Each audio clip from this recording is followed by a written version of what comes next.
So at the beginning of 2019, I had a cousin. My cousin is the same age as me. Grew up together, everything together. And in 2019, her life seemed to come together. So why I say that is before 2019, it was just one thing after another going from back to us. So she studied something somewhere, hoping that this thing that she studied would get her a job, get her into the marketplace. But you know, for some unknown reason, when you study something that nobody wants to acknowledge the thing that they study is useful. When you thought, I'm going to study this, they're going to do this, and that was doing it. And so she ended up having to take other jobs while she's looking for her job. So she's admin, intern, secretary, just doing whatever it takes to be able to move forward. While she's doing that, she has 2 children in the middle of all of this. So now she's also a single mom, and she's trying to have her husband bring things together, like it's just not coming together. You know, like that. You're trying to put your kids in school, you're trying to pay money, but you don't have enough of it to be able to put a bit of debt to make it happen. It's just spiraling in a negative direction. But in 2019, things turn around because she gets a job with the airline company. She gets a job with finally, it's moving, she's an air hostess, she's loving her job, she's paying for her debts, she's putting her kids in private school. It's a bit steep, but she's going to at least afford to pay back the money that I'm taking out of these kids. And all of us are happy because we've all seen how she struggled. We've all seen how, even though she's putting in the work, it's just not doing what she wants to do. And then, 2020, lockdown happens. COVID happens. The airlines are like, you can't fly. So her job, that was her hope, crumbles. And at first, we're not thinking it's bad because we don't know what's going on with COVID. They say 21 days. So I'm like, it's fine, it's going to be okay. And then she starts getting those dates that say 75% pay cut this month. And the month of the month, these dates was bad news. That time your kids are now here, they're not at school, the school is saying, you pay the school fees, but they're not actually going to school. You know, that confusing thing that was happening. It was happening to her, and it was happening to us because she had to move into the house. We need to like see how we do it. You know how we do. Your problems are not your problems, they're all of our problems as a community. So we're carrying it as a community, and we're all disappointed on her behalf because it's taking so long for things to come together. I'm not going to finish that story now. Get back. What happened during that time, as I was looking at her, I was like, no, I didn't know what God was saying to her. Or I think I can hear what God is saying to her. But I didn't know how to say to her because it was almost like how I began here, and I'm like, you know when you're talking about the miracle that God is going to do. So I had an accurate picture of, okay, this is what God wants to do in my life. But I could also see the circumstances that are going to have to happen for that miracle to come. You know, you can see that this is a miracle that's required. But that miracle comes with the circumstances. You can see. So I was like, how do I communicate the coming miracle without discouraging her with the circumstance that will happen for the miracle to come? And so I was sitting in meditation, going, God has a reality. But she also is experiencing her reality. Her reality is that she doesn't have money to pay her bills. Her reality is her bills are becoming more. Her reality is her kids are at home. Her reality is she's moving back home again. That's her reality. And I can hear what God is saying, but I'm like, God, I don't know if this is going to be good news to her. I believe you. I know it's true, and I know it's going to be good. I just don't know if I say this to her.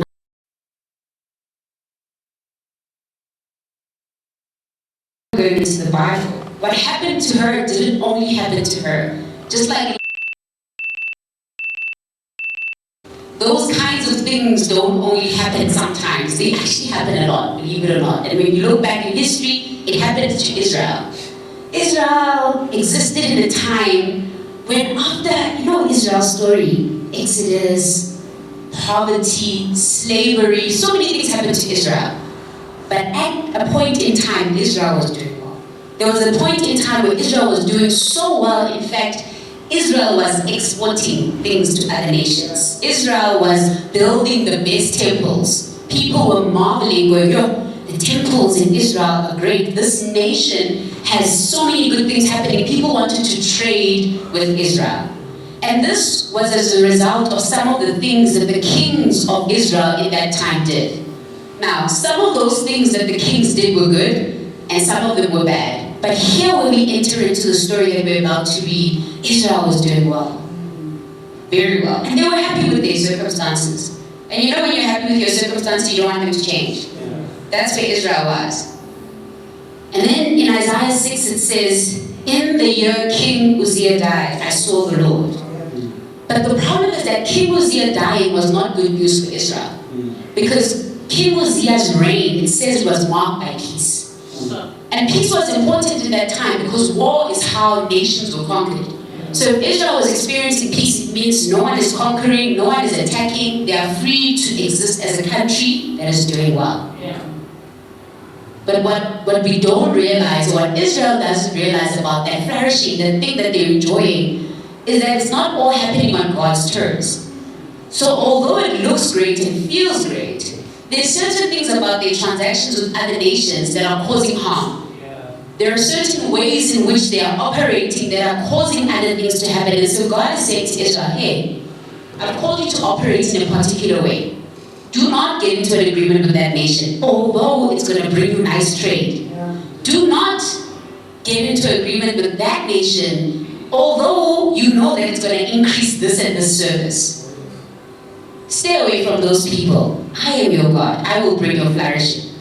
Now, the kings of the day, they're looking at the political climate, they're looking at the economy, and they're listening to God and they're like, these things that God is saying are not really good for our economy. Because if you look at it practically, it's good to trade with other nations. If you close your border and you say we are going to be on our own, in that time, and even in this time, that kind of behavior is very strange. It's also unwise as a king to isolate yourself from the rest of the world. But this is what God was asking Israel to do. And the kings didn't. So some of Israel's prosperity at the time came from these great agreements with nations that God said, do not get into agreements with them. I want to pause here and say, some of our richness as a country came from bad agreements. Some of our stability as a country, South Africa, and other nations came from bad agreements. And when the Lord has tried to sever those bad agreements, to say, stop this agreement, obviously the flourishing changes. But it's changing because it's not working for everybody. And so as much as Israel was flourishing and enjoying their lives, it was not good for everybody. It was damaging things that they did not realize. And so the wisdom of these kings that chose their own wisdom over God's wisdom was causing other problems.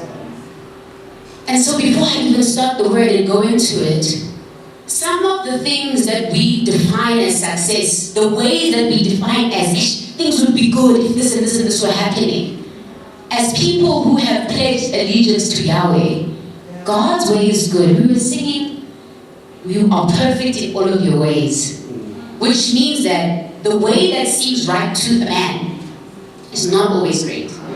The solutions that seem right to a man are not always great. And sometimes without knowing, so many things get damaged that we have no awareness of. And we're trusting in the good God that knows everything. So when we pick up this text, we're in Isaiah 11 from verse 1.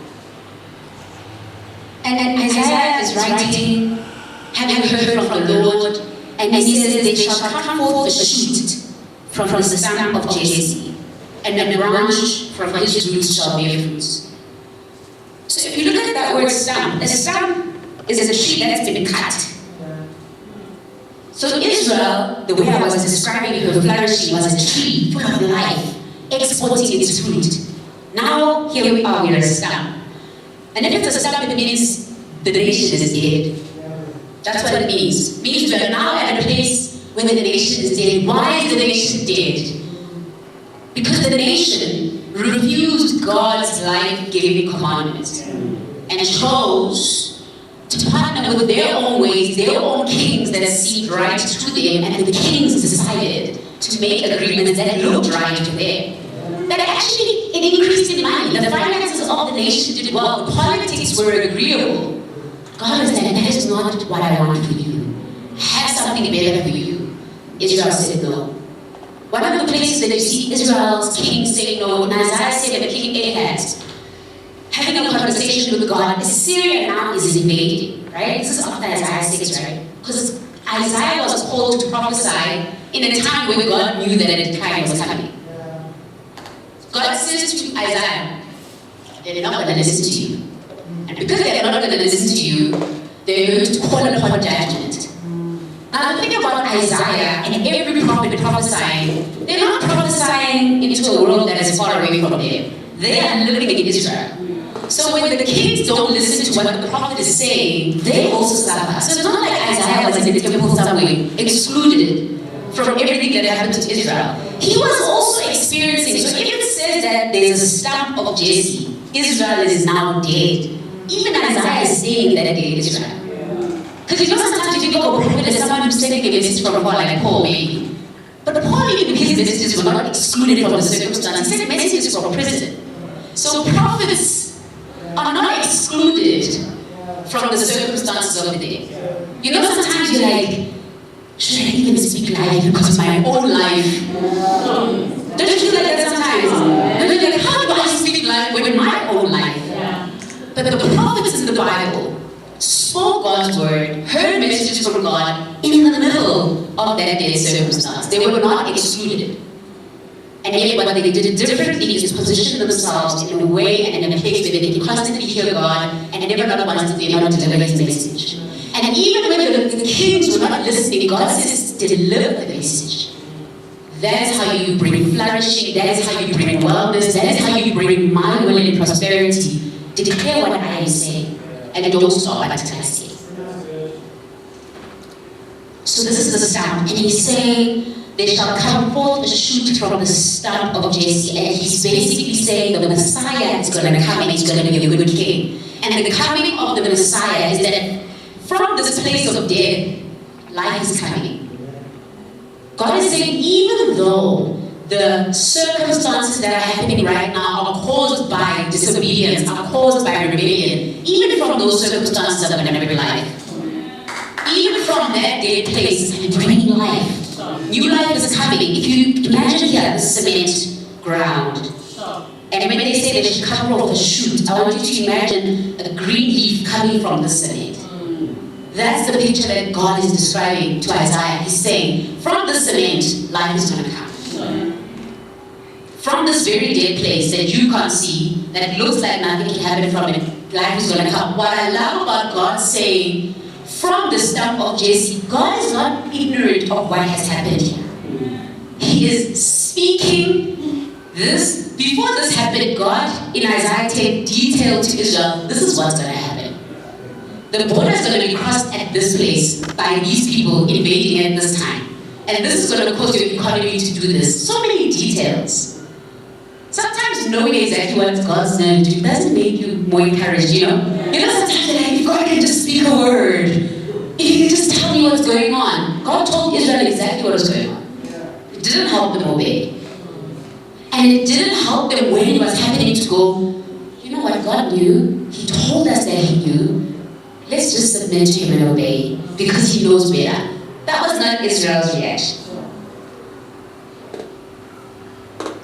Isaiah 2, it's talking about the Messiah, and it says, and the Spirit of the Lord shall rest upon him. The Spirit of wisdom and understanding, the Spirit of counsel and might, the Spirit of knowledge and the fear of the Lord, and His delight shall be the fear of the Lord. He shall not judge by what his eyes see, or decide disputes by what his ears hear. The word judge means lead. The word judge in that time is to give leadership, give direction, decide what's wrong and right. So it's describing Israel's king as spiritual. No other king had been described in this way. But for Israel hearing this, it's not good news. Why? Israel does not want a king that is spiritual. They are looking for a king that is going to advance war. They're looking for a God of war. But the Messiah is coming as a Prince of Peace. And so they're looking at this and doesn't make sense, doesn't look good for what they need. Because as they're receiving this message, on their borders, war is threatening. And the king is saying, don't fight. And the king is saying, I'm not going to fight. Just trust me.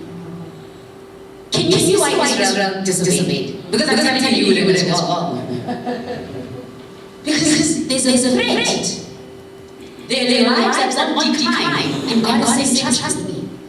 God is saying, submit to me. God is saying, my way will bring flourishing. It says he will not judge by what he sees or what seems right. How many of us want the government to judge by what they see? What seems right to them? Nobody wants a spiritual king. The Bible is saying he's going to be marked by the spirit of wisdom and understanding, by the spirit of knowledge. He's going to be a king appointed, sent by God himself. That is good news. But is it good news for us that our king will not behave how we want, but the way that he will choose to behave is still good for us? That even if it doesn't seem right to us, that you would trust in his goodness and his nature. In the middle of political turmoil, in the middle of an economic storm, the Prince of Peace comes in. You're like, God, I don't think we need peace. I think we need light. You know what I mean? I think we need a couple of practical things, not the Prince of Peace. God said, Messiah is coming and he's going to judge in a way that's going to be good for you, even though you can't see it. And in verse 4 it says, but with righteousness he shall judge the poor, and decide with equity for the meek of the earth. And he shall strike the earth with the rod of his mouth, and with the breath of his lips he shall kill the wicked. Righteousness shall be the belt of his waist, and faithfulness the belt of his loins. So it's saying that he's going to give justice to the poor. If you read the book of Isaiah, actually if you read the Bible, a lot of the times it speaks about justice to the poor. And that's because justice was always reserved for those who could afford it. Justice is expensive. Lawyers are expensive. When I went to get my driver's license, I had to pay a lot of money because I didn't want to pay the bribe money. Justice is expensive. My friend got kicked out of the country a few days ago because she refused to pay a bribe for her to get her papers. She's from Namibia. Justice is expensive. I think that bribe was $24,000 for her to get papers to be here. And being here doesn't mean she was going to be able to work. It was just to be here. In the ancient world, justice was only for those who could afford. It was for the priests, it was for the elite, it was for the clergy. And so Jesus needed to make a distinction that me, I'm coming to bring justice to the poor. Because justice was not something that poor deserved. So everywhere in the Bible, God is, he had to say, even to the kingdom of Israel, which was God's people, even to them, he had to say, justice for the poor. He had to be specific. Because if he had just said, I'm coming to bring justice, they would have thought of themselves. And so the way in which Israel was flourishing only worked for them. Who's them? The privileged, the rich, the elite. And so God said, it's successful in your eyes, but not the way I find success. Because if everybody is not benefiting, then it's not right. Our efforts to do good. You know, in Africa, we like to adopt. We don't adopt. But African families adopt. But how do we treat adopt children in African families? You're doing good. But I don't know any child, even in our home, we had a cousin that was staying with us. She's in therapy. And I don't think that intentions are bad. I think that humanity is sinful. And even our good deeds are not enough. That's why we need a Messiah. Because we are trying to do good. We want people to know, to feel it, to bang and show it. Even if you don't say it, that's human nature. And so even when we start NGOs, even when we put soup corners, something always goes wrong. Because we are sinful. Because we need a savior. So when we lead, even as the church, we've been given terms to lead throughout history. What have we done? Have we really well? Only the good king can lead well.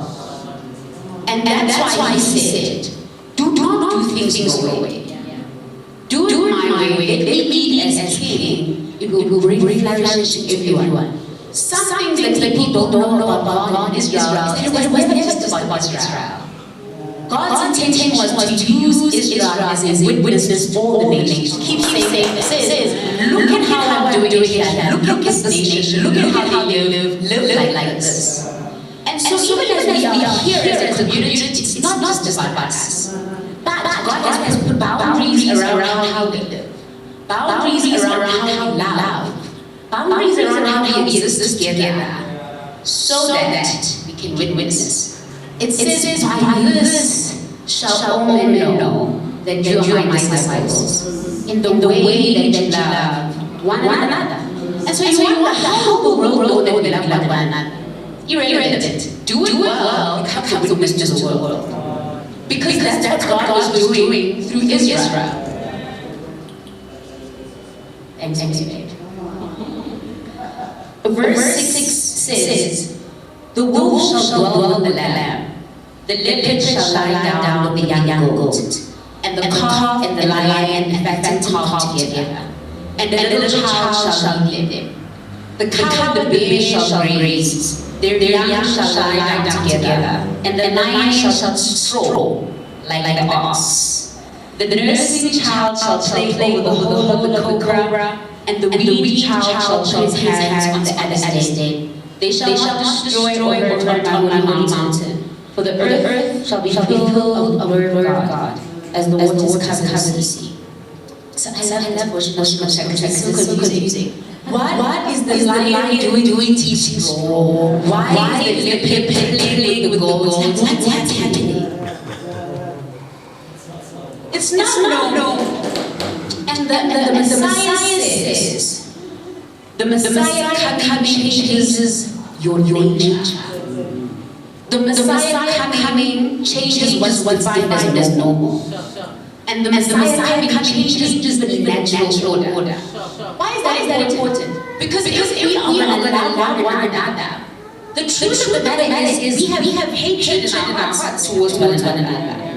We have an issue with the person next to us doing better. Even sometimes we hear testimony. Abraham's testimony was so great. But the thing we always have to know in our hearts is, God, why doesn't someone be with me 1,000? Do you know what I'm saying? That's just how we are. That's human nature. Why is no one calling me to us? If I make 5,000, look at my rent is not paid, you know? That's our heart, that's our nature. Our heart and nature makes it easy for us to say it's that person's fault, it's that tribe's fault, and things are not going well. It makes it easy for us to say the problem is women. The problem is blessed. Whatever. Because that's our sinful nature. And so God is saying it's not enough that you're just going to obey my commandments. I have to change who you are. I have to change your nature.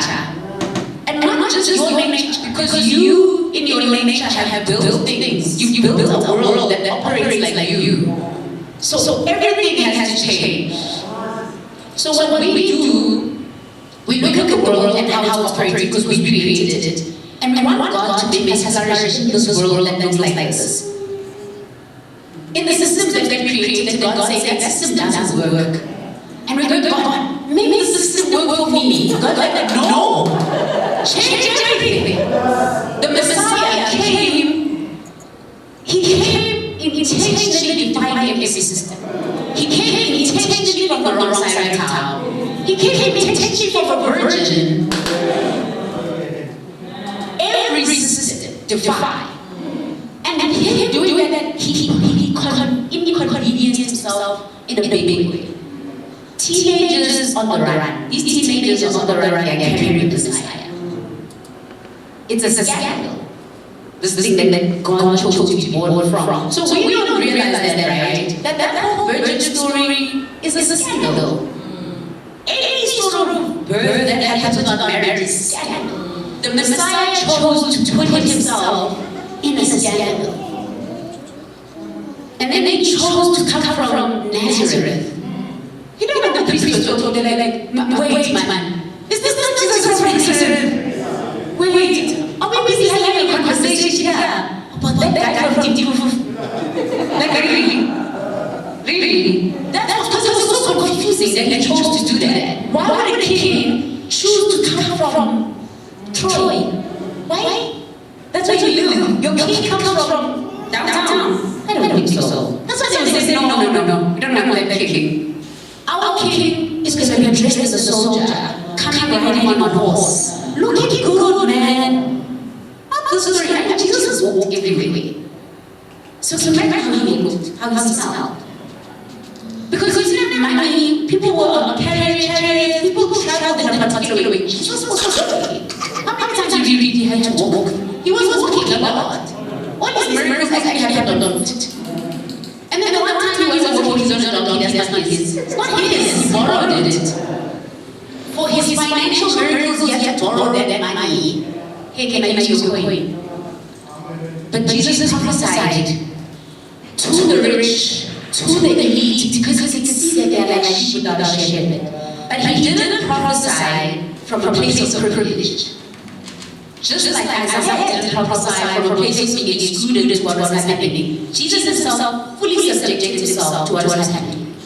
Fully. To a point where he died in injustice, like people would die in injustice. He didn't exclude himself, and yet he still witnessed, and yet he still prophesied, and yet he still really talked to the rich while he was broke, but just didn't have money. He didn't have money, but he was still saying, you to enter heaven is what you must do. You will not enter because of X, Y, Z. Confidence, not defined by what's happening around you.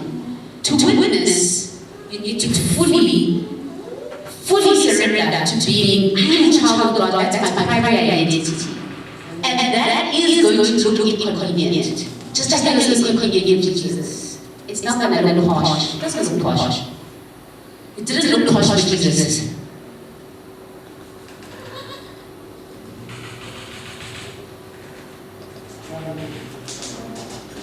So my cousin. So what the Lord said to me at the beginning of that situation was going to be, I need her to get her degree. So the Lord said to me, I was like, I'm not telling you that. Because you know how long a degree is? It's 3 years. So I will say, I must tell her that things are going to be okay in 3 years. I don't know, that's experience, you know? And I also know that that's what she wants to hear. And I also know that she heard that nobody could witness to her. So the tension of, okay, this is her reality, this is God's reality. How do I help her receive God's reality as true and as good news? And this is the tension of the prophet. You know that this is what the world wants. But God says this is what the world needs. And the job of the prophets to the city, the prophets to our own lives, the prophets to our circumstance, is to receive the message from God, believe it, accept it as good, and then proclaim it. Proclaim it to yourself, proclaim it to your family, proclaim it to the city. And that's what it is to be called as prophets of the city. You, not the person who has everything, not the person whose life looks the way, in the circumstance you're proclaiming your hope, that from this dead cement circumstance shall come life. From the south shall come a root of Jesse. That's what the Messiah says, I am so good at bringing dead things to life. That's what I do. Even bringing my own self to life. You know, he was dead, and he resurrected. So dead things coming to life is sort of what God does. That's who he is. And therefore, if we are in dead circumstances, if places in us are dead, We are in miracle circumstance. We are in miracle territory. So this year, recognize when the ground of the miracle starts to bubble. It presents itself as an impossible situation. It presents itself as Assyria trying to invade Israel on its borders, threatening to challenge everything that is good in the society. It presents itself as a nation looking like it's crumbling, bad news every day. It presents itself as impossible. But the Lord has spoken. Over it, He has prophesied. Life will come from that place that is dead. And He's inviting us to prophesy. He's inviting us not to wait until the life comes, but to prophesy the life. So my husband and I have been married for 3 years in March now. And we've got plans for our lives. And at the moment, our plans don't include babies. At the moment, But everybody who sees us is dreaming about babies. When they see us, like even now, I think Pastor Gina said something about a baby. It was like, this baby's gonna come. Because people are prophesying babies all over us. Like, and we're trying, like, guys, we don't want right now, please. They're like, babies. So it's come to a place where we're like, we're just like, okay, because obviously the Lord is speaking this over us. Because the voice of the prophetic gives life. Here's what happened when Jesus spoke, when God spoke. What was not true before He said it became true. So when God said, let there be light, light comes. Because He doesn't lie. So when we speak God's truth, it has to align. But God's truth is not what we want. So we can't just go, Volvo, Porsche. No, please. What is God saying? That is the prophecy. And then prophesy that. So it means that you have to hear what God is saying. And even if it's not what you want to hear, believe it and accept that it's true, and then prophesy that. Because that is what's going to produce life. And God has called this very community to witness. And it will be a witness. Because everybody will know that that is not possible. Why are people following people with 5,000? I said to them, you need to stay here. Because we need 5,000. We need people to call us with 5,000. It's not easy to be in an environment and in an atmosphere where you're contending for miracles. Know that. Hold each other. Walking together. It's not easy. It sounds nice when you're proclaiming it, man. It's not easy. There's a church called Bethel Redding in California. And they've proclaimed their church as a cancer-free zone. Because that's what they're contending for, the true cancer. Some people are getting healed, some people are not. Everybody who comes there expects to be cancer-free. Do you know how hard it is when some people are getting healed and some are not in the way that you're expecting? But they're not changing the subject. They're not changing the subject because they say, we might not know all the details, but we know who God is. We might not understand how it works and sometimes why it doesn't go the way we expect, but we trust in His goodness and in His nature. And this shall be a cancer-free zone. So we look at that from the outside and be like, why did they say that? They shouldn't have said that. They should whisper to them one by one when they come. No, they boldly declare it. This is the cancer-free zone. They're not changing the subject. What has God spoken to you? Don't change the subject. Amen. Can we all stand?